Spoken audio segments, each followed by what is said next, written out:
اعوذ باللہ من الشیطان الرجیم بسم اللہ الرحمن الرحیم ان اللہ ربی و ربکم فاعبدوہ ھذا صراط مستقیم صدق اللہ العظیم رب اشرح لی صدری ویسر لی امری واحلل عقدۃ من لسانی یفقہوا قولی رب یسر ولا تعسر وتمم بالخیر آمین یا رب العالمین۔ سورہ آل عمران ایک مختصر آیت نمبر 51 میں نے آپ کے سامنے تلاوت کی ہے۔ آیت آپ اسکرین پہ لکھی ہوئی دیکھ رہے ہیں۔ اس آیت کو آج کے لیکچر میں انالائز کرنے کی کوشش کریں گے انشاءاللہ تعالی۔ اس آیت میں وقف کی ایک علامت نظر آ رہی ہے، لہٰذا اس آیت کے پہلے تو دو حصے بنیں گے۔ پہلا حصہ ہوگا ان اللہ ربی و ربکم فاعبدوہ، اور دوسرا ہوگا ھذا صراط مستقیم۔ اب جو پہلا حصہ ہے اس میں فا عاطفہ نظر آ رہا ہے، لہٰذا اس پہلے حصے کے دو حصے بن جائیں گے۔ پہلا حصہ ہوگا ان اللہ ربی و ربکم، اور دوسرا ہوگا فاعبدوہ۔ پہلا حصہ جو ہے اس کے الفاظ پہ بات کریں گے۔ اس میں انا حرف از حروف مشبہ بالفعل ہے، اس میں جلالہ منصوب نظر آ رہا ہے۔ ربی یہ رب اور یا متکلم کا مجموعہ ہے، اور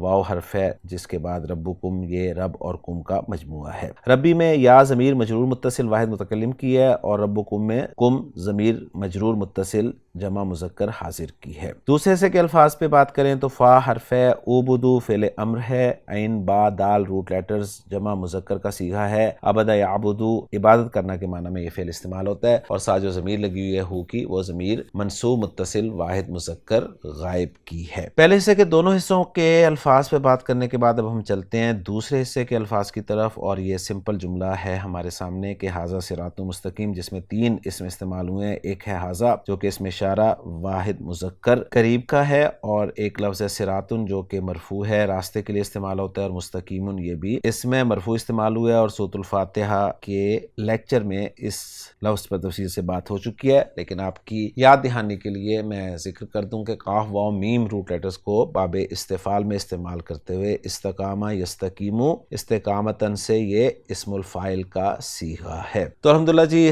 الفاظ پر بات مکمل ہو جاتی ہے۔ اب جملوں کے اعراب کی طرف چلیں تو سمپل ترکیب ہے جی ان جملوں کی۔ جو پہلا جملہ ہے انا سے شروع ہو رہا، وہ ایک اسم اور ایک خبر کے ساتھ ہے۔ اس میں جلالہ اس کا اسم ہے، اور خبر اس کی جو ہے وہ ربی معطوف علیہ و ربکم واو عاطفہ اور معطوف سے مل کر ہے، گویا ربی معطوف علیہ واو عاطفہ ربکم معطوف علیہ اپنے معطوف سے مل کر یہ خبر انا ہو گئے، اور انا اپنے اسم اور خبر سے مل کر جملہ اسمیہ بن گیا۔ ترجمہ ہوگا بے شک اللہ میرا اور تمہارا رب ہے۔ فعبدو سمپل جملہ ہے۔ فا کو فصیحی ہاں مانا جائے تو ایک شرط جو ہے محذوف مانی جائے گی، جس کے جواب پر یہ فا داخل ہے، اور جو باقی جملہ بچہ ہے جو یہاں پر موجود ہے وہ ہے اوبدوہ۔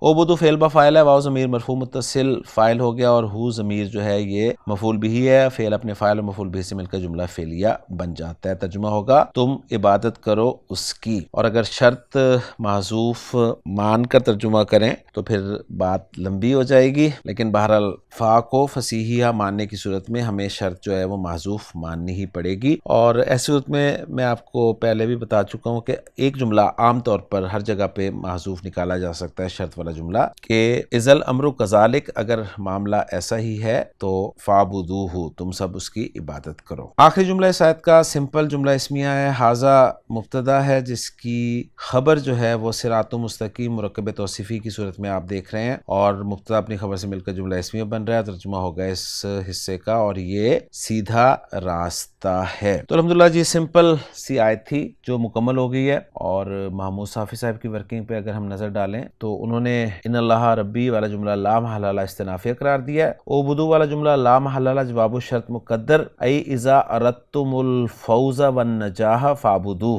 یعنی انہوں نے جو شرط والا جملہ ہے وہ یہ محذوف نکالا ہے کہ اذا اردتم، اگر تمہارا ارادہ ہو کس چیز کا، الفوز والنجاح یعنی کامیابی اور نجات کا، فاعبدوہ تو اس کی عبادت کرو۔ تو اس طریقے سے انہوں نے اس کو ذکر کیا ہے، اور آخری جملہ ھذا صراط مستقیم والا لا محل لہ استنافیہ فی حکم تعلیل انہوں نے قرار دیا ہے۔ آیت کے ترجمے پہ بھی نظر ڈال لیتے ہیں۔ عبدالسلام صاحب نے کیا ہے ان اللہ ربی و ربکم، بے شک اللہ ہی میرا رب اور تمہارا رب ہے، فاعبدوہ پس اس کی عبادت کرو، ھذا صراط مستقیم یہ سیدھا راستہ ہے۔ الحمدللہ جی آیت نمبر 51 ایک مختصر سی آیت ہمارے آج کے لیکچر میں مکمل ہو گئی ہے۔ انشاءاللہ تعالیٰ اگلے لیکچر میں اگلی آیت کے ساتھ آپ سے ملاقات ہوگی۔ سبحانک اللہم و بحمدک، اشہد ان لا الہ الا انت، استغفرک و اتوب الیک۔